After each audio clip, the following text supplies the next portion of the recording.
హెబ్రీలకు రాసిన పత్రిక 5వ అధ్యాయం 12వ వచనం నుండి 14వ వచనం వరకు. హెబ్రీ పత్రిక 5వ అధ్యాయం 12వ వచనం నుండి 14వ వచనం వరకు. నేను చదువుతా చూడండి. కాలమును బట్టి చూచితే మీరు బోధకులుగా ఉండవలసిన వారై ఉండగా దేవోక్తులలో మొదటి మూల పాఠములకు ఒకడు మీకు మరలా బోధింపవలసి వచ్చెను. మీరు పాలు త్రాగవలసిన వారే గాని బలమైన ఆహారము తినగలవారు కారు. మరియు పాలు తాగు ప్రతివాడును శిశువే గనుక నీతి వాక్య విషయములలో వారు అభ్యాసము చేత మేలు కీడులను వివేచించుటకు సాధకము చేయబడిన జ్ఞానేంద్రియములు కలిగి ఉన్నారు కనుక బలమైన ఆహారము వారికే తగును అంటాడు. ఎవ్రీ సంఘం కొరకు దైవజనుడు ఈ పత్రిక వ్రాస్తూ దేవుడు ఈ విషయాలను తెలియపరుస్తూ ఏమంటాడంటే ఆహారంను గురించి మాట్లాడుతున్నాడు. హల్లెలూయా. దేన్ని గురించట? ఆహారంను గురించి. అందులో కొంతమంది పాలు తాగేవారు ఉన్నారు. పాలు తాగేవారికి అదే ఆహారం. చిన్నపిల్లలకి పాల తర్వాత ఉగ్గు తర్వాత ఆహారం తింటారు. సో ఆహారం కూడా ఎట్టెట్లు ఎదుగుతుంటే అంత బలమైన ఆహారం వారికి అవసరమై ఉంటుంది. సో సంఘంలో కూడా చిన్నపిల్లల మనస్తత్వం కలిగిన వారు ఉంటారు. చిన్నపిల్లల మనస్తత్వం కలిగినటువంటి వారికి చిన్నపిల్లలకు కావలసినటువంటి ఆహారాన్ని మేము అందిస్తాం. చిన్న పిల్లలకు చెప్పవలసిన విధానంలోనే దేవుని వాక్యాన్ని మేము బోధిస్తాం. పెద్దవారైన వారికి, దేవుల్లో అనుభవజ్ఞులైనటువంటి వారికి, సీనియారిటీ పెరిగినటువంటి వారికి, సీనియర్స్కి వారికి బలమైన ఆహారం కావాలి. కాబట్టి వారిని దృష్టిలో పెట్టుకొని వారికి బలమైనటువంటి ఆహారాన్ని, బలమైన వాక్యాన్ని బోధిస్తాం. క్రీస్తునందు ప్రియ దేవుని బిడ్డలారా, వీరి ఇరువురిని బ్యాలెన్స్ చేసుకొని మేము దేవుని వాక్యాన్ని బోధించాల్సి ఉంటుంది. ఇది బలమైన ఆహారం అని నేను మీకు తెలియజేస్తూ ఉన్నాను. దేవునికి మహిమ కలుగును గాక. హల్లెలూయా, హల్లెలూయా. కాబట్టి క్రీస్తునందు ప్రియులారా, ఇర్మియా గ్రంథములో మనం చూస్తే అక్కడ ఏమంటాడంటే, నీ మాటలు నాకు దొరకగా నేను వాటిని భుజించి తిని. దేవుని మాటలు మనకు దొరికినప్పుడు మనం వాటిని ఏం చేస్తామంట? భుజిస్తాం అని ఇర్మియా భక్తుడు ఇర్మియా గ్రంథములో తెలియజేస్తూ ఉన్నాడు. కాబట్టి యెహోవా నీ మాటలు నాకు దొరకగా నేను వాటిని భుజించి తిని. అంటే భుజించినవి ఏమిటి అట? ఏమిటి చెప్పండి? మాటలు. ఏం మాటలు? దేవుని వాక్యం. ప్రియులారా, ఏం మాటలు చెప్పండి? దేవుని వాక్యం. దేవుని వాక్యం ఎవరికైతే దొరుకుతుందో వారు ఆ వాక్యాన్ని ఏం చేస్తారు? భుజిస్తారు. 15వ అధ్యాయం 16వ వచనంలో ఉంటుంది, నీ మాటను నాకు దొరకగా నేను వాటిని భుజించి తిని. దేవుని వాక్యాన్ని మనం భుజిస్తున్నాం అంటే మనకు ఆత్మీయ తండ్రి దేవుని వాక్యాన్ని మనకు అందిస్తున్నాడు, బోధిస్తున్నాడు. అంటే ఆత్మీయ ఆహారాన్ని పెడుతున్నాడు. తండ్రి అంటే అర్థం ఏంటో తెలుసా? పోషించువాడు. తండ్రి అంటే ఎవరు? తండ్రి పోషించువాడు. తండ్రి కన్నవాడు. తండ్రి అంటే మనల్ని పోషించువాడు. మీకు తెలుసా, ఎంతమంది చిన్నారులు, పెద్దనారులు, పెద్దమ్మలు ఎవరున్నా కూడా మనల్ని పోషించరు. కానీ మనల్ని కన్నటువంటి వారు మాత్రమే మనల్ని పోషిస్తారు. ఎప్పటి వరకు పోషిస్తారో తెలుసా? మనం బ్రతుకున్నంత కాలం మనకు ఏ ఆహారం ఎప్పుడు కావాలో, ఎంత కావాలో మన కొరకు అన్ని ఆలోచించి తెచ్చేటువంటి వారు, పెట్టేటువంటి వారు ఎవరో తెలుసా? తల్లిదండ్రులు. ప్రియులారా, మనల్ని కన్నటువంటి ఆత్మీయ తల్లిదండ్రులు ఆత్మీయ ఆహారాన్ని పెట్టడానికి వారు ఆలోచిస్తారు. శారీరకంగా కన్నటువంటి తల్లిదండ్రులు మనకు శారీరక ఆహారాన్ని పెట్టడానికి వాళ్ళు ఆలోచిస్తారు.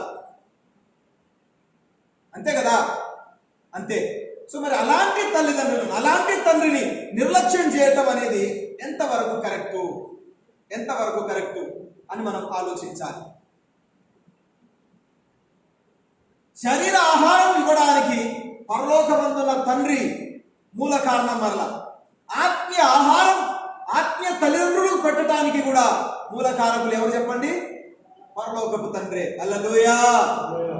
సో ఈ రెండింటికి మధ్యలో ఉండేటువంటి వారు, ఇద్దరి ద్వారా మన జీవితంలో కార్యం జరిగించువారు, ఇద్దరి ద్వారా మనల్ని పోషించువారు, శారీర తల్లిదండ్రుల ద్వారా శారీరక ఆహారం, ఆత్మీయ తల్లిదండ్రుల ద్వారా ఆత్మీయ ఆహారాన్ని మనకు అందించేటువంటి వాడు దేవుడు.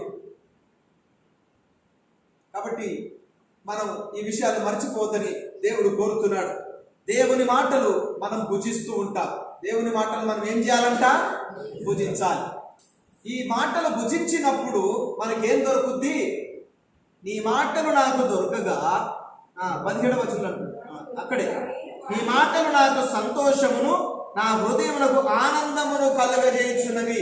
దేవుని మాటలు ఏం చేస్తాయంట? సంతోషాన్ని, ఆనందాన్ని కలుగజేస్తాయి. అదే శారీరక ఆహారం నీకు నచ్చింది, చికెన్ నచ్చే వాళ్ళకి చికెన్ పెడితే, మటన్ నచ్చే వాళ్ళకి మటన్ పెడితే, వెజిటేరియన్ లో కూడా వారికి నచ్చేటువంటి కర్రీస్ ఉంటాయి. అవి చేసి టేస్ట్గా వండి పెట్టినప్పుడు వారికి ఎంత సంతోషమో. అమ్మా ఈరోజు నాకు నచ్చిన కర్రీ అని రోజు తినే కంటే కూడా కొంచెం ఎక్కువ తింటారు. సంతోషం. మనకు నచ్చినటువంటి వంటలు మనం తిన్నప్పుడు శారీరకంగా సంతోషిస్తాం. మన ఆత్మ సంతోషించాలంటే, మన మనసు సంతోషించాలంటే, క్రీస్తునందు ప్రియులారా, మన అది సంతోషపడడానికి కావలసిన ఆ వాక్యం అనే ఆహారాన్ని మనకు అందించేవాడు దేవుడు. హల్లెలూయా. అందుకే ఇక్కడికి వచ్చిన తర్వాత వాక్యం విని బాధతో వచ్చినటువంటి వారు కూడా చాలా మంది తిరిగి వెళ్ళేటప్పుడు సంతోషంగా వెళ్తారు. ఎందుకో తెలుసా? దేవుడు నాతో మాట్లాడిండు. ఈరోజు దైవ జనుల ద్వారా, మా ఆత్మీయ తండ్రి ద్వారా దేవుడు నాతో మాట్లాడిండు, నా బాధ అంతా పోయింది, నేను సంతోషంగా ఉన్నానని చెప్పేటువంటి ఆ స్థితికి రాగలుగుతున్నారంటే, బాధలను మర్చిపోయి సంతోషంగా గడపగలుగుతున్నారంటే, దుఃఖాన్ని మర్చిపోయి, వేదనను మర్చిపోయి, సమస్యలు మర్చిపోయి ఆనందంగా సంతోషంగా మీరు గడుపుతున్నారంటే దానికి కారకులు ఎవరో తెలుసా? మొదట దేవుడైతే, రెండవది ఆత్మీయ తల్లిదండ్రులే. దేవుడు వారి ద్వారా మనతోని మాట్లాడి మనల్ని సంతోషపెడతాడు. హల్లెలూయా, హల్లెలూయా.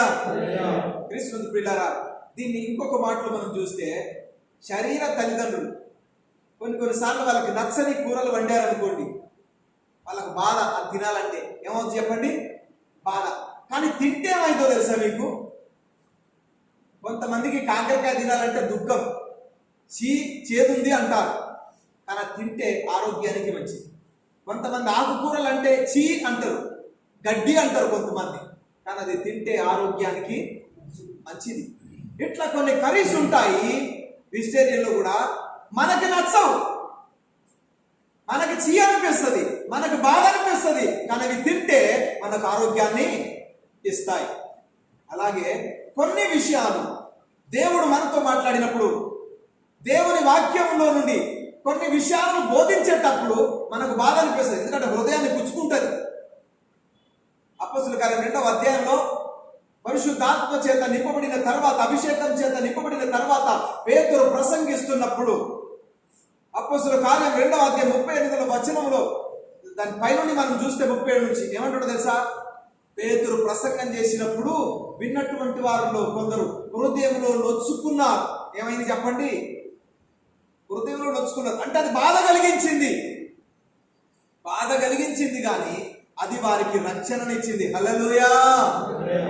కొన్నిసార్లు మేము వాక్యం చెప్పినప్పుడు మీ మనసుకు బాధ కలిగించవచ్చు, కానీ అది మీరు రక్షించబడటానికి, మీరు మారు మనసు పొందటానికి, మీరు రక్షణలో ఎదగటానికి ఆ వాక్యం మీకు ఉపయోగపడుతుందని మీరు గుర్తించాలి. ప్రియులారా, చాలా మంది అలా గుర్తించట్లేదు. ఈ రోజున వారికి అనుకూలమైన బోధే కావాలి, తీయటి మాటలు కావాలి, కల్పన కథలు కావాలి, కానీ వారిని సరిచేసే మాటలు, వారిని బాధ పెట్టి వారిని ఒక క్రమంలో, ఒక క్రమశిక్షణలో నడిపించేటువంటి వాక్యం అంటే ఇష్టం లేని వారు ఈ రోజుల్లో ఎంతో మంది ఉన్నారు.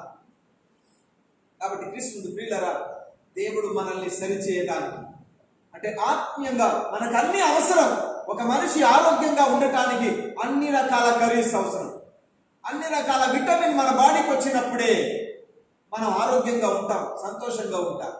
అలాగే మనం ఆత్మీయ స్థితిలో ఆనందంగా ఉండటానికి, మనం ఆత్మీయ స్థితిలో ఒక ఉన్నతమైన స్థానంలో ఉండటానికి, లేదంటే క్రీస్తు యొక్క రూపంలో మనం ఉండటానికి అన్ని రకాల బోధ అవసరం మనకు.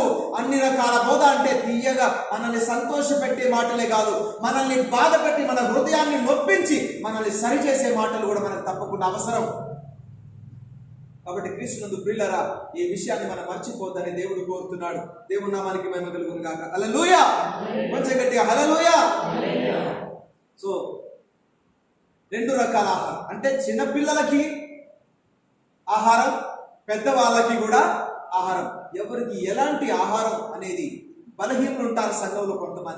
కొంతమంది ఆ బలహీనులైనటువంటి వారికి మేము చెప్పే వాక్యం, ఆ మాటలు వేరే ఉంటాయి. కొన్ని అన్నీ తెలిసి వాళ్ళ మనసును కఠినపరుచుకునే వాళ్ళు ఉంటారు, వాక్యానికి లోబడరు. అలాంటి వారికి దేవుని వాక్యం వేరేలాగా ఉంటుందా, ఉండదా? ఉంటుంది. సో పాలతో పెంచబడటం, ఆ బలమైన ఆహారంతో కూడా పెంచబడటం అనేది మనం చూస్తాం. హల్లెలూయా. ఎందుకలా అంటే కొరింథీయులకు రాసిన మొదటి పత్రిక 3:2 చూద్దాం. కొరింథీయులకు రాసిన మొదటి పత్రిక 3వ అధ్యాయం 2వ వచనంలో ఒక మాట ఉంటుంది, మనం చూద్దాం. కొరింథీయులకు రాసిన మొదటి పత్రిక 2వ అధ్యాయం 3వ వచనం. 3వ అధ్యాయం 2వ వచనం. 3వ అధ్యాయం 2వ వచనం. అప్పటిలో మీకు బలము చాలకపోయినందున పాలతోనే మిమ్మును పోషించితిని గాని అన్నముతో మిమ్మును పెంచలేదు. మీరింకను శరీర సంబంధులై ఉండుట వలన ఇప్పుడును మీరు బలహీనులై ఉన్నారు కారా. సో అంటే బలము చాలనప్పుడు పాలతోనే నేను మిమ్మును పెంచి తిని, కానీ మీకు బలమైన ఆహారం పెట్టలేదు. అప్పుడు మీరు శరీర సంబంధులు అంటాడు. అందుకు నేను మీకు అన్నము పెట్టలేదు. మీరు ఇంకనూ శరీర సంబంధులై ఉన్నందున ఉండుట వలన ఇప్పుడు మీరు బలహీనులై ఉన్నారు. సో ఆత్మీయంగా ఎందుకు విశ్వాసులు బలహీనంగా ఉంటున్నారు? కారణం ఏంటంటే ఇంకా శరీర సంబంధులుగానే జీవిస్తున్నారు. అంటే లోకంలో ఉన్న వాళ్ళు ఎలా ఉంటున్నారో దేవుని నమ్ముకున్న తర్వాత కొంతమంది అలాగే ఉంటున్నారు. అందరు కాదు, వాళ్ళకు అసలు తేడా అనేది కనపడట్లేదు. కనపడాలా వద్దా? కనపడాలి. సో కనపడనప్పుడు అలాంటి వారిని దేవుడు ఏమంటున్నాడు తెలుసా? మీరు శరీర సంబంధులు అంటున్నాడు. ప్రియ సహోదరి సహోదరుడా, ఈ వాక్యం వింటున్నటువంటి నీవు ఎవరు? నువ్వు శరీర సంబంధివా? నీవు ఆత్మ సంబంధివా? నీవు ఆత్మీయంగా బలము గలవాడివా, బలహీనుడవా? నువ్వు బలము గలదానవా, బలహీనురాలవా? ఈరోజు దేవుడు నిన్ను అడుగుతున్నాడు.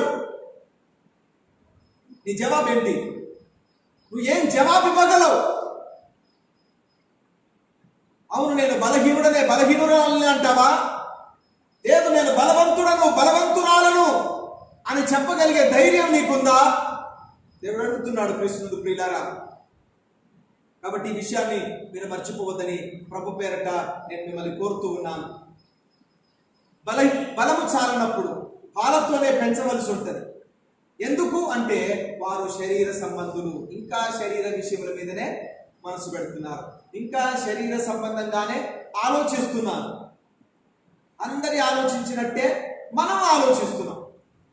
లోకంలో ఉన్నవారు ఆలోచించినట్లే క్రైస్తవులు కూడా ఆలోచిస్తున్నారు. మరి వారి ఆలోచనకు నీ ఆలోచనకు వ్యత్యాసం అనేది దేవుడు గుర్తించాలి అనే విషయాన్ని నువ్వు తప్పకుండా జ్ఞాపకం ఉంచుకోవాలి. కాబట్టి క్రీస్తు ప్రియులారా, ఎవరు కూడా ఈ విషయాన్ని మర్చిపోవద్దని కోరుతున్నా. దేవునికి మహిమ కలుగును గాక. హల్లెలూయా. ఇదే రెండో విషయంలో దేవుడు పోషించువాడు, తండ్రి పోషించువాడు అనే విషయంలో ఇంకొక వాక్యాన్ని మనం చూద్దాం. పేతురు రాసిన మొదటి పత్రిక 2వ అధ్యాయం 2-3 వచనాలు. పేతురు రాసిన మొదటి పత్రిక 2వ అధ్యాయం 2-3 వచనాలు మనం చూద్దాం. ఇక్కడ చూస్తే ఏమంటాడంటే,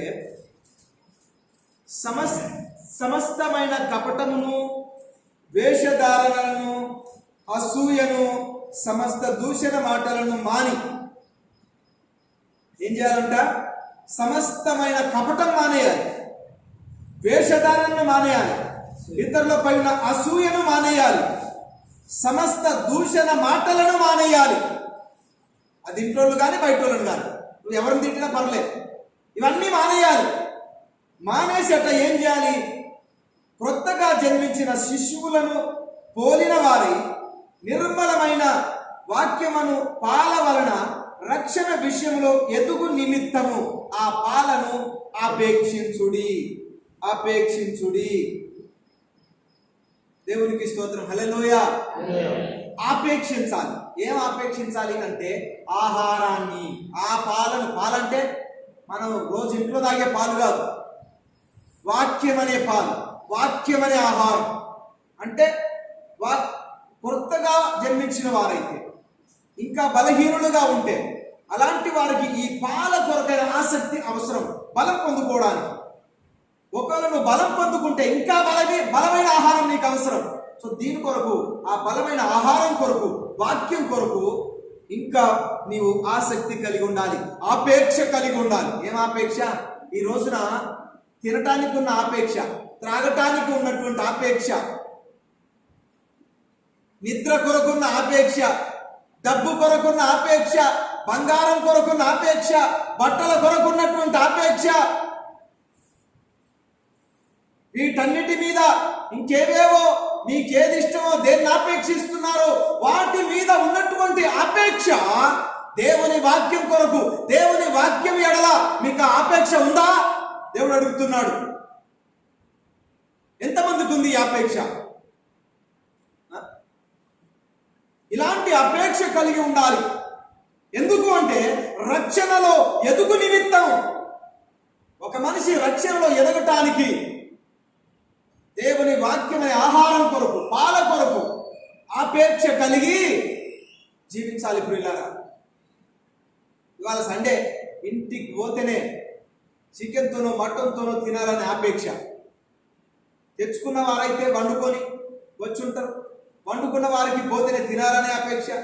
తెచ్చుకున్న వారి సంగతి ఏంటి అంటే తెచ్చుకొని వండుకొని తినాలనే అపేక్ష. తినొద్దని చెప్పట్లేదు, చికెన్ తినండి, మటన్ తినండి, మంచి ఆహారం తినండి, నేను కాదనట్లేదు. కానీ వీటన్నిటి కొరకు ఉన్నటువంటి ఆపేక్ష దేవుని వాక్యం కొరకుందా? ఇది ఉంటే మీరు ప్రతిరోజు దేవుని వాక్యాన్ని బైబిల్ చదవటం ద్వారా కావచ్చు, యూట్యూబ్లో దేవుని వాక్యం వినటం ద్వారా కావచ్చు, టీవీలో దేవుని వాక్యం వినటం ద్వారా కావచ్చు, కూడికలో కావచ్చు, మీటింగ్లో కావచ్చు, నీవు ఆసక్తి కలిగి ఉంటావు, ఆశ కలిగి ఉంటావు.